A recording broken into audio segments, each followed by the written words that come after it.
My name is Wayne Hales, president of the Columbus branch NAACP. Thank you for being here with us this afternoon.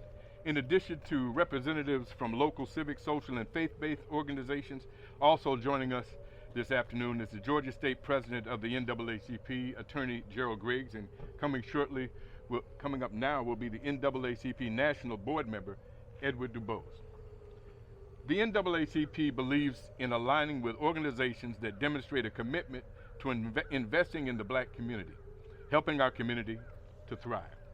We remain a uniting force in the movement, coalescing together leading voices and organizations to collaborate on initiatives that bring us closer to the future we all envision.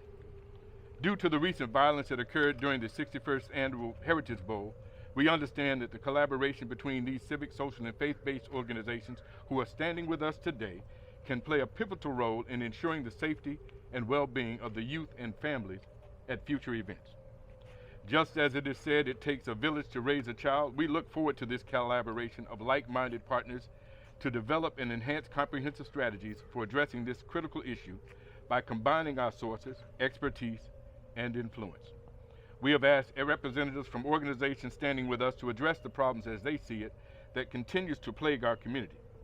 At this time, let me turn it over to Pastor J.H. Flakes, the third senior pastor of 4th Street Missionary Baptist Church and also president of the Interdenominational Ministerial Alliance. Thank you, President Hale. We come and we stand in solidarity with these civic organizations, faith-based organizations, to come and actually call for an ask to our community.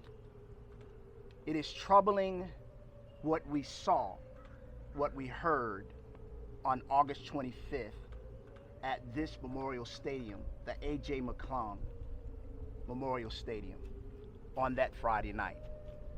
I drove up and I saw a pandemonium of exiting children, teenagers, students, elderly alike, trying to flee for what they understood as safety because of a possible altercation, from what we know, of some students who did not know how to resolve conflict.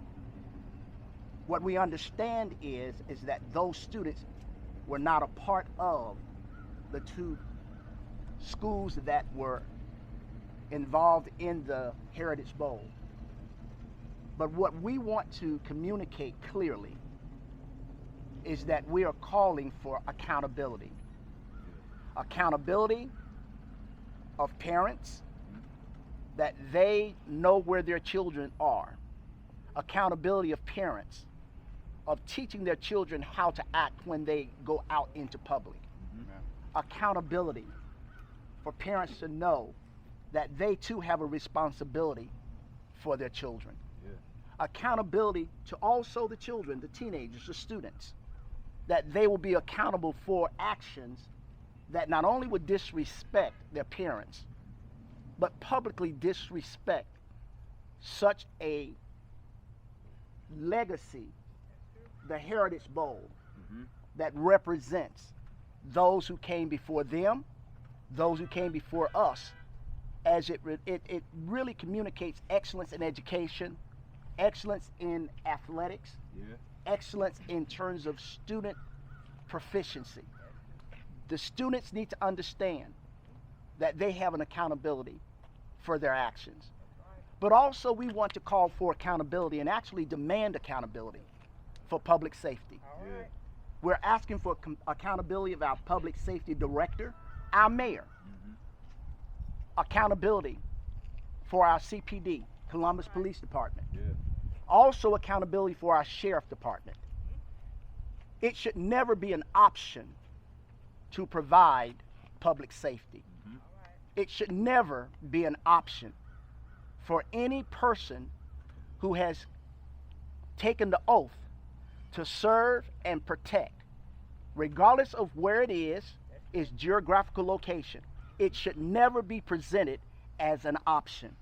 So we're demanding accountability for public safety from those entities, those particular public safety servants, to serve and protect our children, adults, regardless of their creed, ethnicity, regardless of what side of the track they happen to be on. All right. We demand accountability from public safety. All right.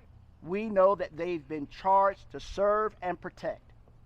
That's what we're demanding, that they serve and protect All right. our community.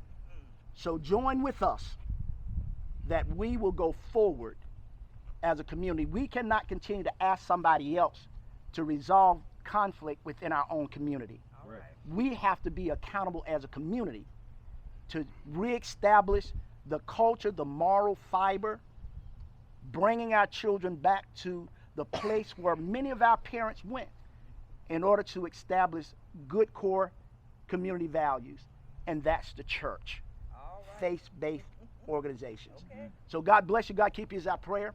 We join with you and we move forward. All right. All right.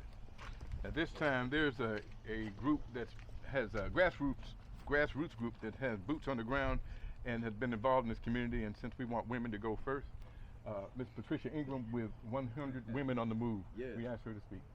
Thank you, Wayne. Right. Good afternoon. Good afternoon. Good afternoon. My name is Patricia Ingram. I'm one of the founding members of 100 Women on the Move Incorporated. Our movement began in 1993 when 5 women committed to help provide resources for children who came to the A.J. McClung YMCA, a place of refuge, a place where children and youth could be off the streets and in a supervised environment, Yeah. a place where parents knew their children would receive guidance and mentoring. Our first fashion show was a fundraiser to help meet the needs of the children and youth being served by the programs at the A.J. McClung YMCA. The members of 100 Women on the Move are mothers and daughters and wives and sisters and aunties and nanas and grandmothers. Yeah. We continue to see and sometimes experience the increased violence in our community. Our initiatives over the years have been organized to address the needs of what we see and what we experience in our community. The fashion show provides funds for youth programs. Our educational programs include scholarships being awarded to qualified students. When gun violence claimed the life of a local mother's son, and then another one, and then another one, and then another one, and the list goes on and on and on and on, the grief and loss became a cry for awareness and warning to the rest of the community. In 2021, 2022, and again in 2023, we organized a motorcade to bring attention to the growing number of senseless, violent deaths in our community. The motorcade traveled through our city with our public safety and community partners chanting, "Wake up, Columbus, stop the violence." This year, 100 Women on the Move will be celebrating 30 years of service, working together to improve our community. These awesome women continue to work in unison and individually to make an impact on the community, engaging children and youth, partnering with parents and schools, and collaborating with our elected officials, police department, sheriff's office, and other public safety partners. Yes, it takes a village to raise a child, and 100 Women on the Move will continue to be a part of that village. There is so much more to be done, but we are a village and we can get this done together. Thank you. Thank you.